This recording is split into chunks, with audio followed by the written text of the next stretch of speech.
राज्यसभा चुनाव 2022 में महाराष्ट्र में सत्तारूढ़ महाविकास अघाड़ी सरकार को झटका लगा है। वो 6 में से 4 सीटों पर जीत की उम्मीदें संजोए बैठी थी, लेकिन उसे भाजपा के बराबर ही यानी 3-3 सीटों पर ही जीत हासिल हुई। इससे शिवसेना नेता संजय राउत भड़क गए। उन्होंने चुनाव आयोग पर पक्षपात करने का आरोप लगाया। महाराष्ट्र में शुक्रवार को राज्यसभा की 6 सीटों के लिए गहमा-गहमी के बीच मतदान हुआ। मतगणना को लेकर देर रात तक ड्रामा चला और शनिवार तड़के घोषित नतीजों में सत्तारूढ़ एनडीए गठबंधन और मुख्य विपक्षी दल भाजपा को बराबर सीटों पर जीत मिली। गठबंधन में शामिल तीनों दल यानी कांग्रेस, शिवसेना व राकांपा को एक सीट पर जीत मिली। चौथी सीट के उसने राकांपा के संजय पवार को मैदान में उतारा था, लेकिन वो हार गए। इससे गठबंधन सरकार को झटका लगा। राज्यसभा के लिए महाराष्ट्र से शिवसेना के संजय राउत एक बार फिर उच्च सदन के लिए चुने गए हैं। राकांपा से प्रफुल्ल पटेल व कांग्रेस से इमरान प्रताप गढ़ी विजयी रहे। वहीं भाजपा की ओर से केंद्रीय मंत्री पीयूष गोयल के अलावा अनिल बोंडे और धनंजय महाडिक चुनाव जीते हैं।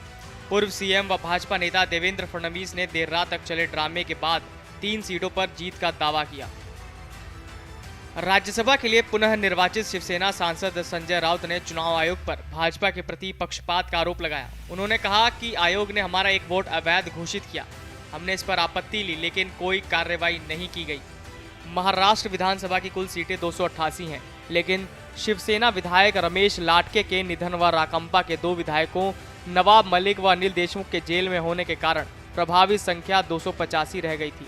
गठबंधन दलों को इसका नुकसान उठाना पड़ा, अन्यथा चौथी सीट भी वो जीत सकती थी।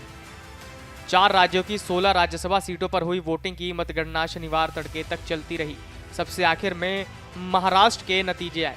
यहां भाजपा 3 सीटों पर जीत दर्ज की। महाराष्ट्र की बात करें तो केंद्रीय मंत्री और भाजपा उम्मीदवार पीयूष गोयल 48 वोट हासिल करने में कामयाब रहे। इसके अलावा बीजेपी के एक और उम्मीदवार अनिल बोंडे ने 48 वोट के साथ जीत दर्ज की। इसके साथ ही भाजपा के धनंजय महाडिक को 41.58 वोट मिले। बता दें कि महाराष्ट्र की 6 सीटों पर 7 उम्मीदवार थे। छठी सीट के लिए शिवसेना के संजय पवार और बीजेपी के धनंजय महाडिक में मुकाबला कांटे का था। मुख्यमंत्री उद्धव ठाकरे के लिए यह प्रतिष्ठा की लड़ाई थी, लेकिन वो अपने उम्मीदवार जिताने में नाकाम रहे। नतीजे से पहले दोनों खेमों में जबरदस्त खींचतान देखी गई। कांग्रेस ने चुनाव आयोग के बीजेपी विधायक सुधीर मुनगंटीवार और निर्दलीय रवि राणा का वोट रद्द करने की बात की, तो बीजेपी ने एनसीपी के जितेंद्र आह्वाड, कांग्रेस की यशोमती ठाकुर और शिवसेना के सुहास कांदे की वोटिंग रद्द करने की मांग की, लेकिन चुनाव आयोग ने सिर्फ सुहास कांदे के वोट को ही रद्द किया। आधी रात को करीब 1 बजे दोबारा वोटों की गिनती शुरू हुई।